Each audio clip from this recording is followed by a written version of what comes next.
오늘은 10계명 중에 세 번째 계명입니다. 내 이름을 망령되게 일컫지 마라. 죄 없다 하지 아니하리라.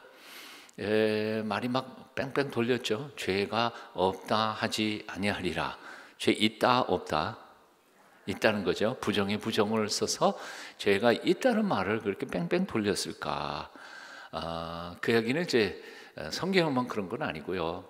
일반 법정에서도 법조문을 쓸 때에는 가능하면 법에 얘기할 때에는 좀 과격한 용어들이 많이 나오잖아요. 살인이라든지 끔찍한 얘기들이 많이 나오니까 순화시켜서 법조문은 조금 완곡하게 표현하는 경향이 있습니다. 저기 어둠의 깡패들은 뭐 그냥 있는 대로 막 발언을 하지만 법정에서 그런 용어를 쓸 수는 없으니까요. 자, 그러나 우리가 기억해야 할 게 있습니다. 완곡하게 부드럽게 표현했다고 해서 법적인 조문이 그렇게 부드러운 것만은 아니라는 사실이죠. 안 그래요? 말은 죄가 없다고 하지 않는다. 그렇게 완곡하게 표현했지만 결론은 뭐예요? 유죄하는 거죠. 유죄예요.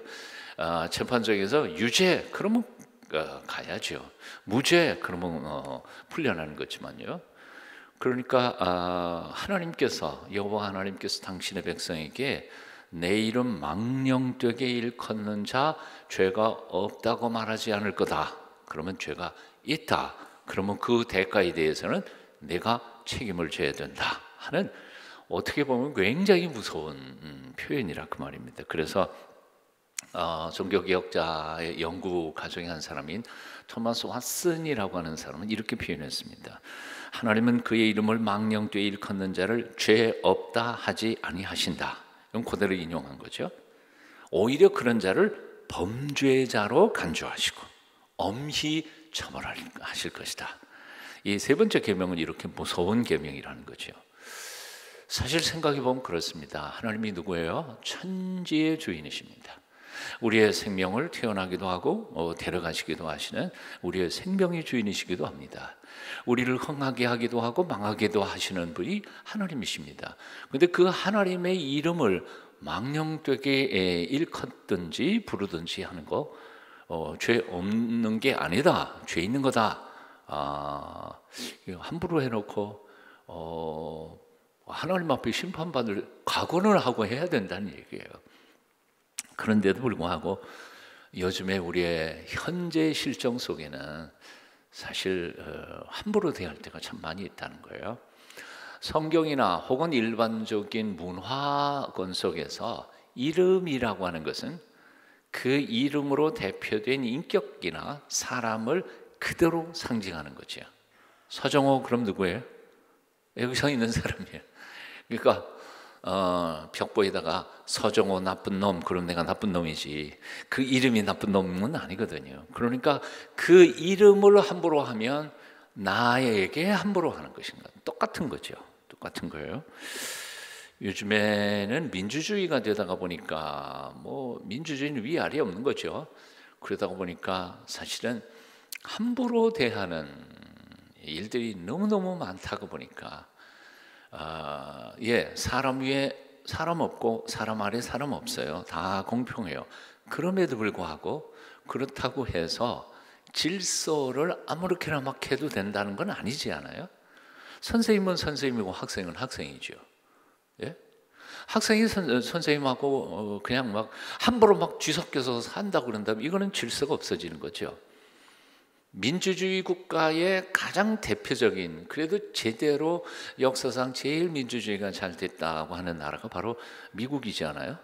예? 미국인데도 불구하고 미국은 질서에 대해서는 얼마나 무서운지 몰라요? 예? 질서를 지키는 데에 대해서 우리 한국은 뭐 경찰이 술 취한 사람한테 다 두들겨 맞기도 하고 칼에 맞아 죽기도 하고 이 나약하게 자기 없는 경찰들이 있어요. 근데 제 눈으로 직접 본 거예요. 미국에서 유학 시절에 보면 프린스턴 그 유니버시티 앞에 대학생들 얼마나 발랄합니까? 그러니까 그런데 그 유니버시티 앞에 조그만 골목이 있어요. 골목에 차가 하루에 한 2대, 3대도 지나가지 않아요. 근데 거기에 건널목 등이 있잖아요. 파란불 한번 건너가야 되고. 근데 뭐 다 건너다녀요. 저도 그냥 빨간불에 건너다녀요. 왜? 차도 가는 것도 없고 뭐 오는 것도 별로 없으니까, 좁은 골목이니까. 근데 대학생 녀석 세 놈이 거기 딱 건너, 그냥 뭐 보통처럼 점심시간이었는데 건넜어요. 근데 하필이면 그때 경찰관 두 사람이 거기 서 있었던 거예요. 근데 딱 건너가니까 경찰관 너 이리 와. 그래갖고 셋을 세워놨어요. 빨간불인데 왜 건너가냐. 그러니까 그럴 거 아니에요. 다 건너다니는 건데. 그리고 궁시렁거렸어요. 뭐 화낸 것도 아니고.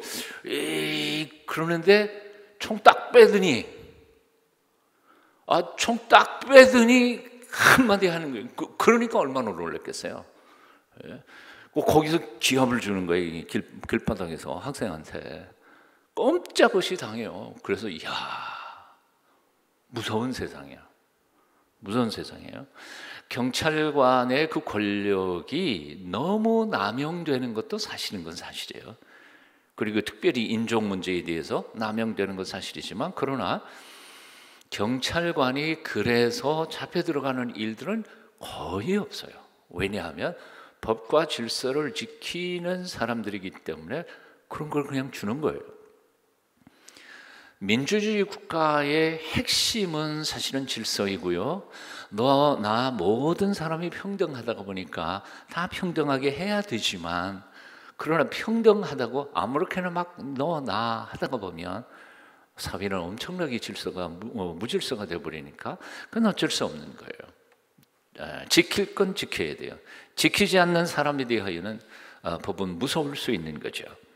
자, 우리는 우리를 지으신 하나님, 그리고 우리의 생명을 주시고 데려가실 수 있는 그 하나님의 이름에 대하여 굉장히 조심해야 된다는 거예요.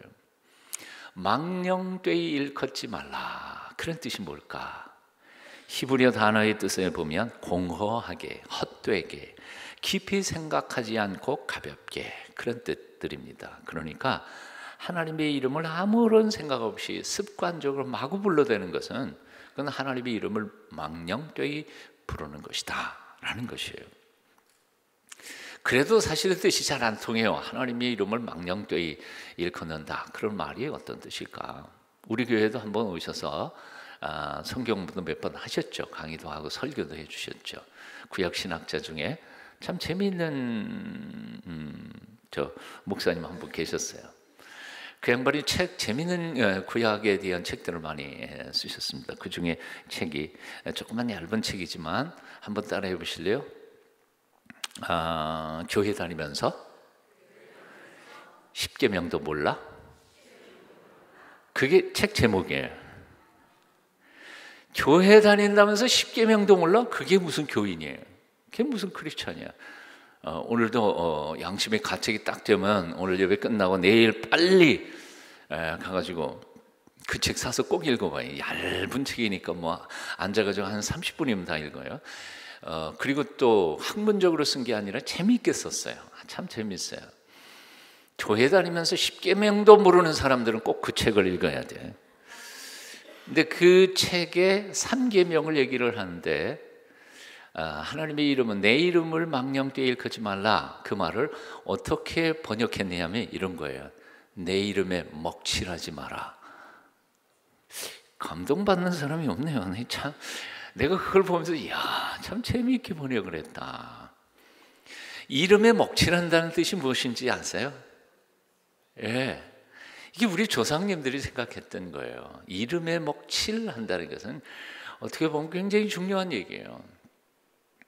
어떤 집안에 망나니가 있으면, 첫째는 자기 이름, 사람들 앞에서 자기 이름이 그냥 쑥밭이 되는 거죠.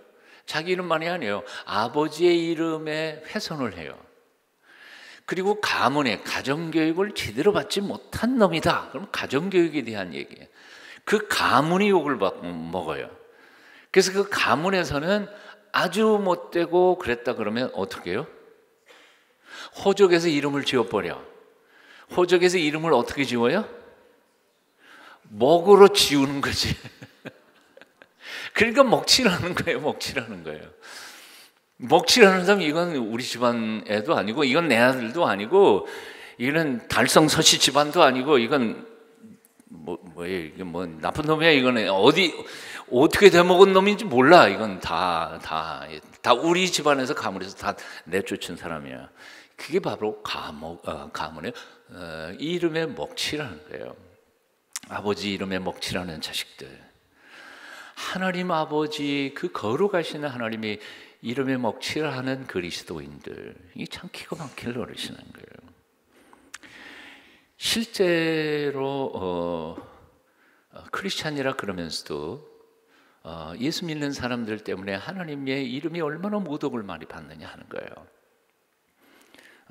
실제로 사실 한글에서는 하나님의 이름을 이렇게 잘못해서 잘못 이렇게 모독하는 행위들은 그렇게 많지는 않은 것 같아요.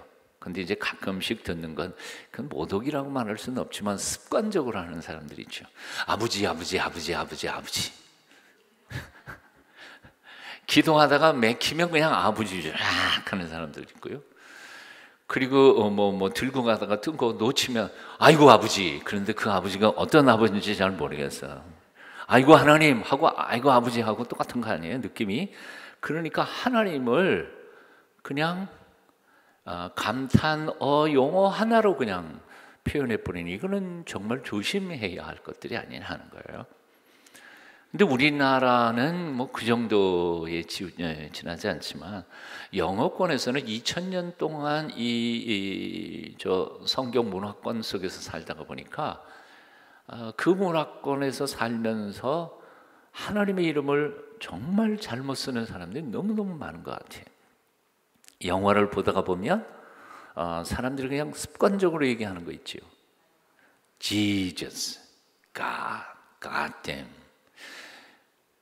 그런데 그 Jesus란 말이요, 통역할 때 번역할 때 뭐라 그래요? Jesus는 예수님 아니에요. 예수님이라고 번역하면 안 돼요.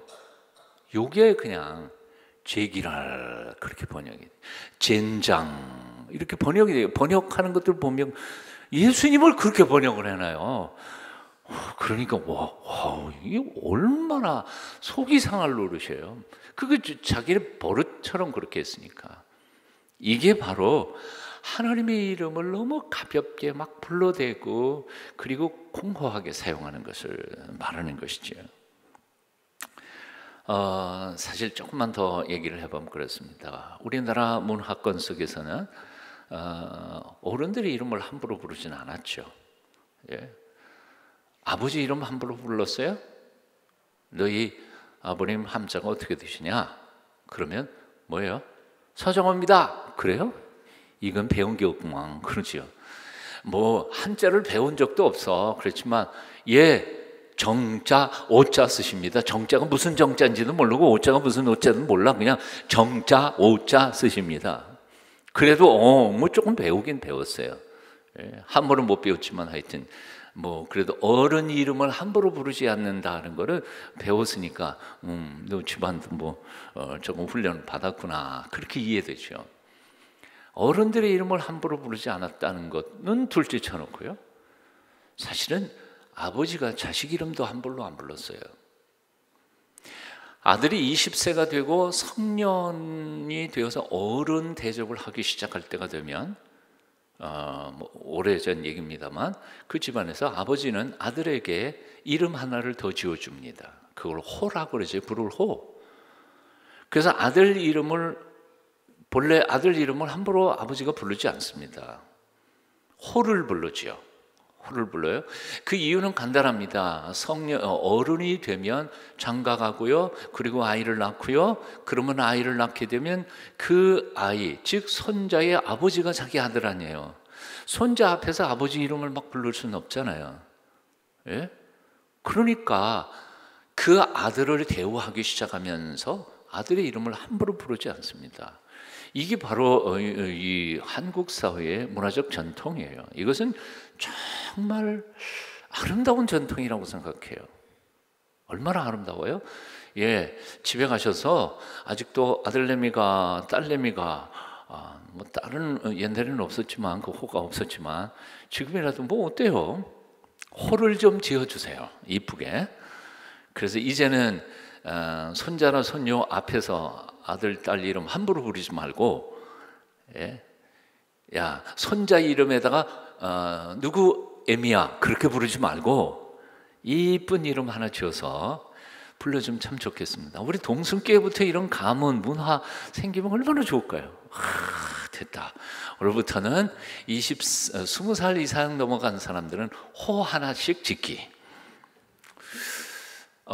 교회 문화 속에 제가 좀 싫은 게 한 가지가 있어요. 그게 뭐냐 하면 성경에 있는 예수님에 대하여 님자를 빼놓고 얘기하는 경우들이 굉장히 많이 있어요. 굉장히 기분 나빠요. 예수가, 예수를. 예, 성경에는 그렇게 기록되어 있어요. 공식적인 문서니까 그건 난 이해돼요. 제 마음 같으면 다 님자 붙여갖고 번역하고 싶지만 그렇게 안 되는 데가 있으니까 오케이, 그거 읽을 때는 그런다고 쳐요. 그렇지만 말할 때에는 우리가 말할 때, 설교할 때, 큐티하고 나눌 때 예수가, 예수를, 이게 말이 돼요? 예? 예수님을이지, 예수님께서지, 배운 바 없는 오늘 열불이 조금 났어. 이런 사람들이 함부로 하나님의 이름, 예수님의 이름을 함부로 막 대하지. 한 걸음 더 나갈까요? 서목사가 저보다 연세가 많으신 분이라 할지라도 장로님이라는 분이 그렇게 말하면 서목사가 기분 좋을까요? 나쁠까요? 제가 김장로가 그러면 기분 좋으실까요? 안 좋으실까요? 그렇게 말하는 사람들은 뭐라고 얘기하냐면 목사나 장로라고 하는 그 직책 자체가 존경하는 의미를 가지고 있는 뜻이니까 꼭 님자 안 붙여도 존경하는 말이라 그렇게 해석해. 예, 그거 이해해요. 저도 이해해. 하지만 꼭 이 법정이 아니잖아요. 법정에서는 딱 호칭 딱 하고 원칙대로 하지만 평소에 용어하는데 그거 님자 하나 붙여줬다고 이렇게 힘들어요? 예? 님자 하나 붙이는데 힘들어요? 아니, 스님은 스님 그러고 님자 붙이고 왜 목사는 님자 빼놓고 목사 그렇게 불러요? 안 그래요? 스님은 승님이잖아요. 승이잖아요. 승. 그러면 스님 부르지 말고 중 그렇게 부르든지 승 그러든지. 교회 안에서 아마 요즘에는 나이 든 사람들도 젊은 사람들한테 함부로 말해서는 안 되는 것 같아요. 너 내 아들뻘인데 딸뻘인데 그리고 함부로 얘기했다가는요 망신당하기 꼭 맞아요. 예? 내 딸뻘 되는 아이에게도 아니 우리 손자 녀석해도 한테도 내가 정식으로 할 때는 존댓말 써야 얘가 말을 듣더라고. 얘가 내가 막 반말을 쓰면 지도 반말해. 그러니까 가르치려고 해서도 우리는 존댓말을 써줘야 되지 않냐는 거예요. 그런데 하물며 하나님께 대하여요.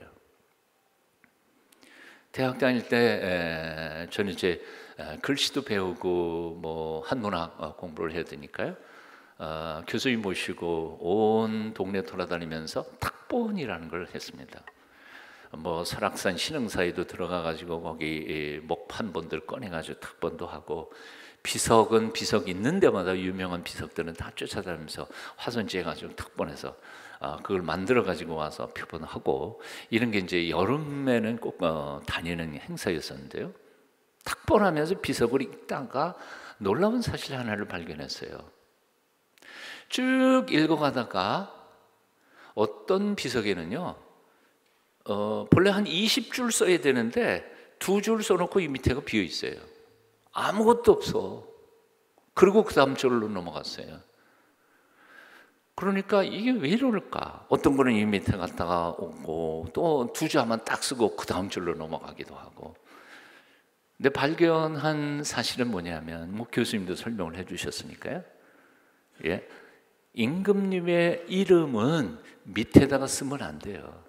임금님의 이름에다가 위에다가 뭐 또 적으면 안 돼요. 남의 이름, 신하가 어디 감히 임금님의 이름 위에다가 쓸 수 있어요. 그러니까 임금님의 이름을 쓰는 게 맨 끝에 내려갔다. 그러면 그냥 위에다 올려놓는 거예요. 예? 그러니까 여기는 아무것도 없어야 돼요. 아무것도 없어야 돼요. 하나님의 이름도 마찬가지입니다. 히브리어로 하나님의 이름이 쭉 있었습니다. 히브리어는 공부를 해보면 아시지만 자음만 있지 모음점이 없어요. 저 같은 경우는 뭐 히브리어 실력이 대단치고 못해서 모음점 없으면 읽기가 참 힘들어요. 그러나 이게 습관적으로 많이 읽은 사람들은 모음점 없어도 이렇게 다 이 관례상으로 읽는 거니까요. 성경을 읽을 때 저 아버지가 혹은 랍비가 후배들에게 앉혀놓고 그 자음만 있는 성경을 쭉 읽어갑니다. 그러면 그걸 들으면서 읽는 법을 배우고 그래서 같이 자기도 읽게 되는 거죠. 그런데 문제는 뭐냐 하면 문제는 쭉 읽다가 하나님의 이름이 나와요. 하나님의 이름이 나오면 하나님의 이름을 망령되이 읽을 수 없으니까 읽지를 않아요. 읽지 않고 잠깐 묵상하고 그 다음 글자로 넘어가요.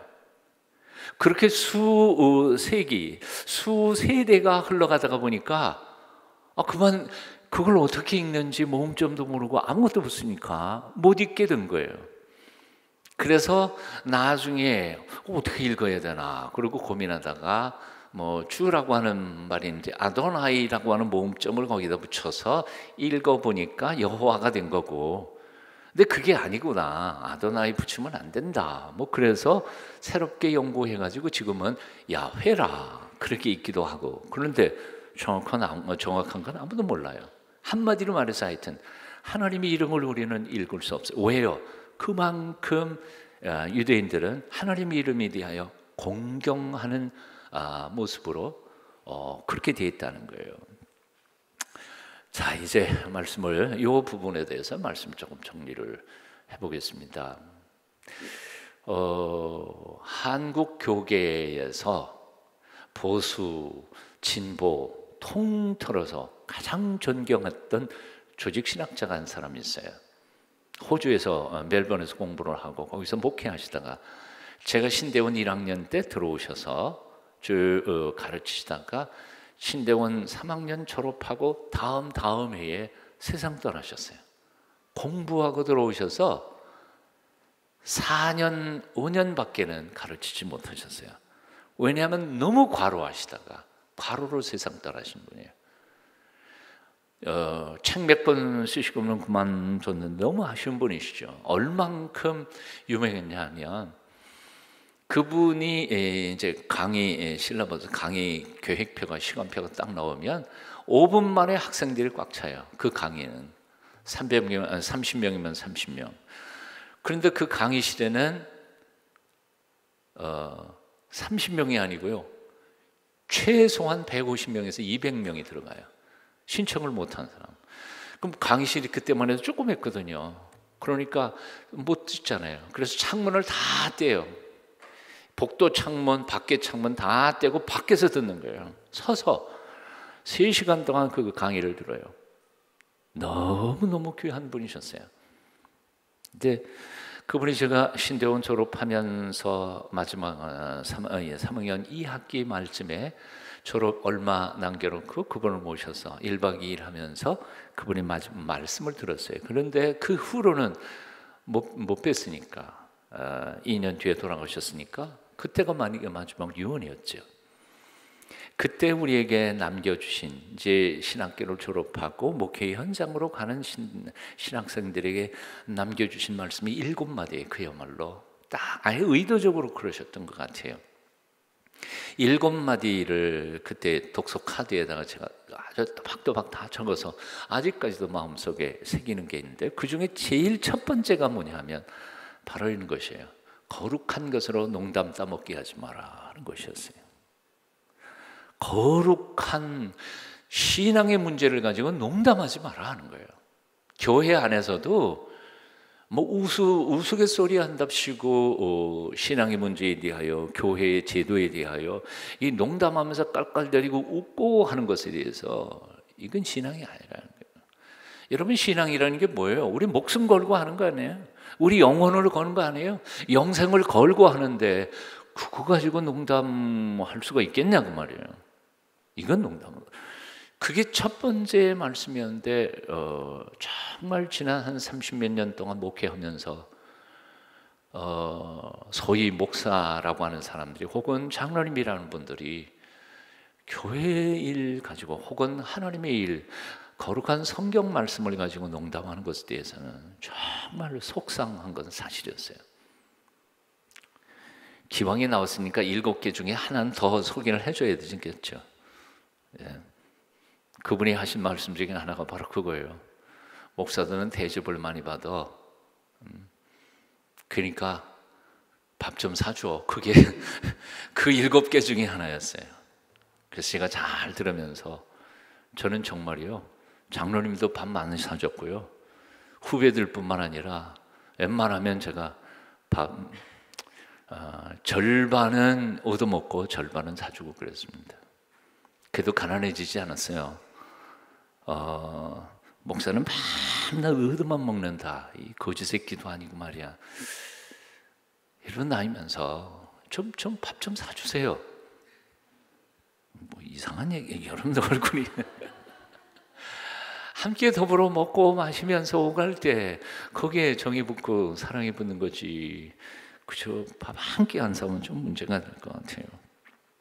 자, 여러분의 이름 석자 귀중히 여기십시오. 그리고 동순교의 이름 먹칠하지 않도록 조심하십시오. 하지만 그런 건 괜찮아요. 하나님의 이름이 모독을 받는 일이 없도록 조심해야 할 줄로 믿습니다. 맹세 문제에 대하여 하나님의 이름과 관계된 얘기가 예수님께서 하셨기 때문에 이 말씀을 좀 드리지 않을 수가 없습니다. 산상수훈에서 예수님께서는 도무지 맹세하지 말지니라고 명령하셨습니다. 그러면 맹세는 전부 다 죄악이냐? 그럴 수는 없을 거예요. 창세기부터 요한계시록까지 맹세에 대한 쭉 얘기를 균형 잡게 우리가 읽어간다면 맹세 그 자체가 잘못된 건 아닙니다. 너무 가볍게 맹세하고 너무 가볍게 맹세를 취소해버리는 것, 그게 문제이지요. 그리고 자기 합리화를 위해서 맹세를 이용해 먹는 것, 이게 문제이죠. 성급하게 맹세하는 것, 이게 문제이고요. 자기가 분명히 잘못했으면서도 수많은 사람들이요, 사람들 앞에서 자기 안 그랬다고 거짓 맹세하는 경우들이 교회 안에서도 무수히 많거든요. 정직해야 되는데 하나님을 덜 먹이면서 자기가 했음에도 불구하고 안 한 거 증명하려고 거짓말 맹세하는 경우들이 엄청나게 많으니까요. 이거 조심하라는 거죠. 실제로 창세기에서 야곱이 서원했지 않아요? 서원했던 것도 있고요. 실패한 것 중에 2가지 소개를 드리면 그렇죠. 예수님께서 제자들에게 너희가 다 나를 버리리라 그랬더니 베드로가 뭐라 그랬어요? 다 버려도 저는 결코 주님을 버리지 않겠습니다. 근데 그날 밤에 3번이나 부인했지 않아요? 이게 가볍게 맹세하고 결단하는 거예요. 이 베드로의 실수와 잘못이 무엇이냐 하면 바로 이런 겁니다. 자신의 결심, 자신의 의지를 예수님, 자기 스승이신 예수님께서 말씀하신 것보다 더 신뢰한다고 강조한 거예요. 솔직히 얘기해서 예수님이 옳아요? 내가 옳아요? 당연히 예수님이 옳죠. 예수님께서 부인한다 그러면 나는 부인한 거예요. 내가 아무리 내가 지금 각오가 대단해도 너 오늘 밤 너희가 다 나를 버릴 거야. 그럼 내가 버릴 거는 거죠. 왜요? 그분이 실수하는 분이 아니니까. 근데 안 버려요. 죽어도 난 주님을 쫓을 거예요 라고 말한다면 그는 뭘 신뢰하느냐 하면 예수님의 말씀보다는 나의 의지와 나의 용기, 결단력을 더 신뢰하는 거예요. 우상숭배죠. 의지의 숭배. 포스터 교수님도 이 얘기에 대한 얘기가 책에서 썼습니다만 내 의지를 우상화하는 거예요. 그것도 우상이란 말이죠. 입다라고 하는 인물이 한 사람 있죠. 전쟁터에 나가면서 이런 맹세를 하죠. 여기 전쟁에서 이기게 하시면 처음 승리의 환영파 인파 중에 한 사람, 제일 먼저 나오는 사람을 죽여 바치겠습니다. 누가 나왔죠? 하나밖에 없는 딸이 나왔어요. 죽일 수밖에 없었잖아요. 왜 그런 맹세를 하냐? 하나님이 원하시는 맹세도 아닌데 조심하라는 겁니다. 이제 결론을 내면 이렇게 말할 수 있을 것 같아요. 한마디로 말해서 하나님의 이름을 망령되게 일컫지 마라, 하나님의 이름을 모독하지 마라 하는 얘기는 사실 그 이름 자체에 있는 것보다는 그 이름에 합당하게 우리가 살아가는 삶의 관계가 있는 거죠. 하나님의 이름을 부르면서 나의 삶은 하나님의 이름을 부르는 자로서의 깨끗하고 거룩하게 살지 않는 그 삶의 문제가 하나님의 이름을 모독하게 하는 거죠. 성경을 좀 몇 군데 읽어드리면 이렇습니다. 사도 바울의 로마서 2장에서 이런 표현을 하죠. 하나님의 이름이 너희를 인하여 이방인 중에서 모독을 받는도다. 하나님의 이름이 누구 때문에요? 너희 때문에. 이거 잘 생각해야 돼요. 하나님이 예수 믿지 않는 사람들이 하나님의 이름을 모독하는 게 아니에요. 어떻게 보면 현실적으로요, 예수 안 믿는 사람들, 선한 양심을 가진 사람들은요, 하나님 두려워해요. 하나님 무서워해요. 근데 오히려 하나님을 믿는다는 사람들이 하나님의 이름을 모독하게 하는 경우들이 얼마나 많이 있는지 몰라요. 디도서에는 이렇게 정확하게 또 표현했어요. 그들이 하나님을 시인하나 행위로는 부인하니, 입으로는 시인해 하나님의 이름을, 그러나 삶에서는 부인해요. 그래서 그런 자들을 뭐라고 했냐면 가증한 자요, 복종하지 아니하는 자요, 모든 선한 일을 버리는 자니라. 오늘 저녁 우리 자신 한번 정직하게 돌아봤으면 좋겠어요. 우리가 혹시 그런 자는 아닐까? 신실한 청교도 중에 한 사람이었던 스티븐 차녹이라고 하는 사람이 이렇게 표현을 했어요. 식탁에서는 그리스도인으로, 상점에서는 이교도로, 그리고 서재에서는 사탄으로 행동하는 일은 참으로 통탄할 만한 일이다. 밥 먹을 때는 식사 기도해요. 예수 믿는 거 틀림없어요. 시장 바닥에 나서 저 장사하는 거 가만히 보면 예수 안 믿는 사람보다 더 악랄하게 해요.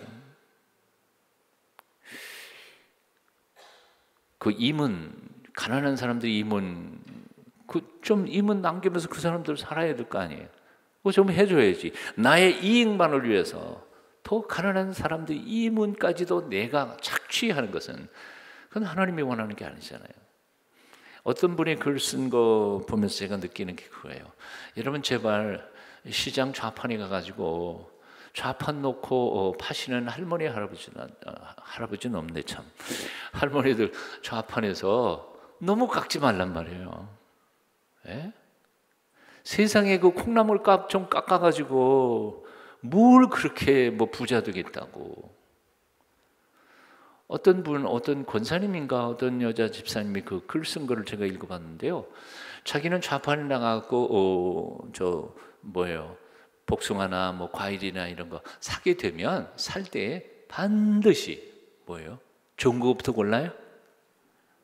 모두 그렇지 뭐 깨끗한 거 좋은 거 이런 거 고르잖아요. 근데 이 사람은 거꾸로예요. 제일 못난 거, 못 먹을 거, 그런 것만 골라가지고 사들어온다는 거예요.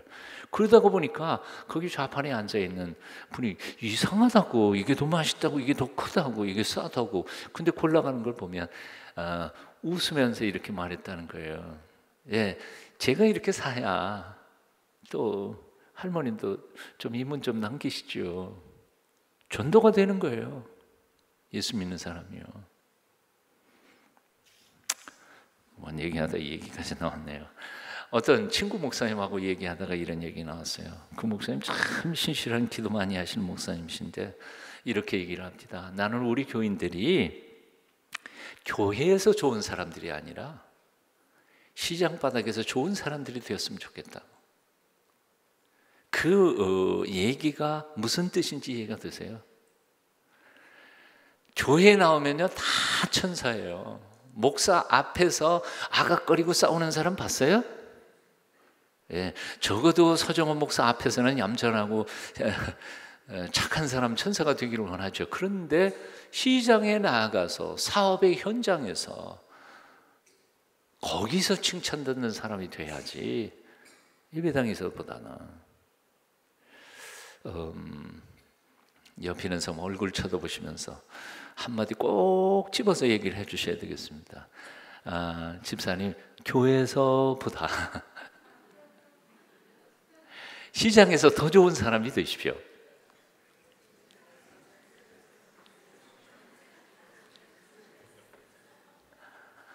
요즘에 참 가슴 아픈 게 있어요. 목사로서 예수 안 믿는 사람들 만날 때 만날 기회들이 조금 있잖아요. 만날 때 옛날에 한 30년 전에는 목사 대접을 해줬는데요. 지금 목사 개차반이에요. 그래도 존경해 주는 분도 있지만 그렇지 않은 분들도 참 많거든요. 아예 대놓고 젊은 아이들은 기독교를 개독교라고 부르니까, 그러니까 얼마나 가슴 아픈 일이에요. 이거 다 누구 때문에 그렇죠? 바로 우리 때문에 그래요. 우리가 오죽 잘못 살았으면 예수 안 믿는 사람들이 교회를 그렇게 형편없이 생각할까? 똑바로 살아야 합니다. 자, 옆에 있는 사람 보면서 이렇게 말하십시다. 착하게 살자. 깡패들이 여기다 이렇게 참 목욕탕에 가면 겁나는 사람들 많아요. 참 시커멓게 여기다 몸에 해놓고 뒤에다가 착하게 살자. 한 번 더 따라해 보겠습니다. 하나님의 자녀답게 살자. 하나님의 이름에 먹칠하지 말자. 오늘은 긍정적으로 결론 맺고 싶은데요. 하나님의 이름이 사실은 얼마나 영광스러운 이름입니까? 보세요. 로마서 10장 13절, 누구든지 주의 이름을 부르는 자마다 어떻게 해요? 구원을 받으리라. 하나님의 이름이 어떤 이름이에요? 구원받는 이름이에요. 이름 부르는 자마다 구원받는 이름이에요. 사도행전 4장 12절에 다른 이로서는 구원을 얻을 수 없나니 천하 인간의 구원을 얻을 만한 다른 이름을 주신 적이 없어요. 그 이름 밖에는 구원받을 이름이 없다고. 얼마나 소중한 이름이에요. 요한복음 1장 12절, 영접하는 자 곧 그 이름을 믿는 자들에게는 하나님의 자녀가 되는 권세를 주셨으니, 그 이름이 어떤 이름이에요? 하나님의 아들과 딸이 되는 이름이에요. 그 이름을 믿는 자들은 하나님의 아들이 되고 하나님의 딸이 되는 권세를 받는 이름이에요. 와, 이거 보통 이름이 아니에요. 요한복음 16장 24절, 지금까지는 너희가 내 이름으로 아무것도 구하지 아니하였으나 구하라 그리하면 받으리니 너희 기쁨이 충만하리라. 그 이름이 어떤 이름이에요? 그 이름으로 나아가 하나님 앞에 구하기만 하면 받아내는, 하나님이 우리에게 부어주시는 것이고, 그리고 그 하나님께 구한 것들을 받음으로 우리의 생애가 기쁨과 감격으로 충만해질 수 있는 이름이 바로 그 이름이란 말이에요.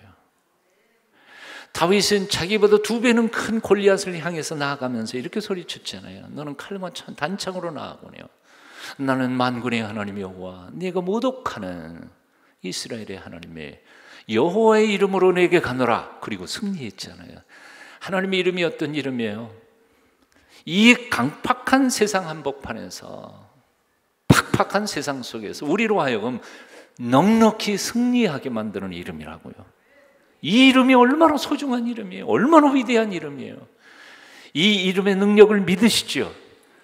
이 이름을 붙잡고 이 이름으로 나아갈 때 여러분의 가정이 화평해지고, 여러분의 직장이 새로워지고, 여러분의 영혼이 거듭나지고, 여러분들의 문제들이 이 이름 앞에서 다 해결받는 놀라운 기적의 역사가 함께 하시기를 바랍니다. 그 이름 앞에 절하십시다. 그 이름을 경배하십시다. 제가 찬양을 이렇게 준비하다가 보니까요, 이 이름에 대한 찬양이 너무 많아. 그래서 다 부를 수는 없고, 하여튼 부르다가 시간 되는 대로 예수 가장 귀한 그 이름 한번 찬양해 보실까요? 네. 예수 가장 귀한 그 이름.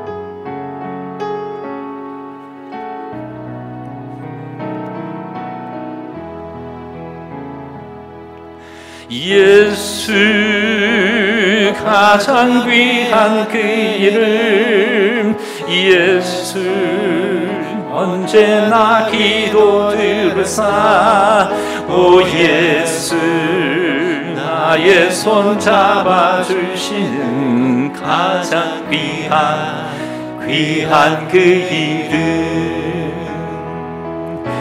예수 찬양하기 원하네 예수 정과 낮음 되시는 오 예수 나 위해 고통 당하신 가장 귀한 그 이름 아멘 예수 왕의 왕이 되신 주 예수 당신의 끝없는 사랑 오 예수 목소리 높여 찬양해 가장 귀한 그 이름 네. 오 귀한 그 주 이름 한번 하나만 더 부릅니다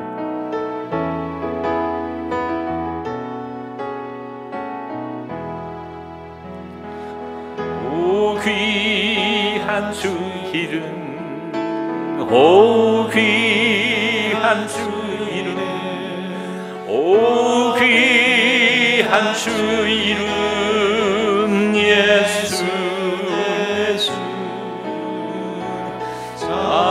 전능의 왕이여 만주의 주시니 오 귀한 주 이름 예수 내 주 진실한 목자 또 영원한 반석 전능의